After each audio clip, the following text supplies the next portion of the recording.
The next layer that we're seeing in the engagement surveys is the lack of boundaries between work and home life, and particularly for those who are still working at home and not able to get back to a main workforce. And there's a couple of things that are going on with that.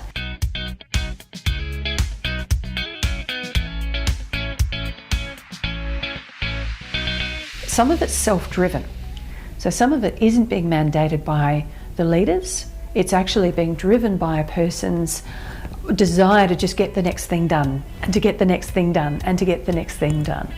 I was chatting to one of our team members, and she was saying that her partner is often sitting on his laptop at 7 at night, 8 at night, and she'll call on him and say, hey, dinner's been ready for an hour, or you haven't gone on your run. That's what you would normally do at this time of night. And he's just got that, well, yeah, but I'll just be finished this. I'll just be finished this. So there's that almost addictive quality of the never-ending to-do list that we have. So how do we help our people to create their own boundaries around that, and to find the stop button and to walk away? I think the second piece around this is the meeting creep.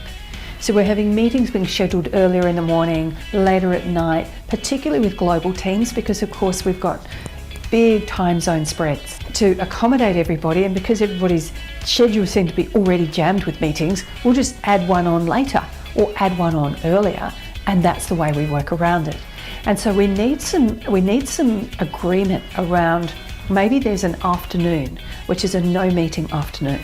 Because what most people are finding, and I am, and I'm sure you are, is that when do you get the work done? If you're just running from meeting to meeting to meeting to meeting, there's no time to think anymore, because if you're on Teams or Zoom or one of those online, you're just literally switching off and switching back on. You're not even getting the luxury of walking from one meeting room to another meeting room to even process what happened in the last one. There's no downtime for your brain to even process. So we need to find context shifts.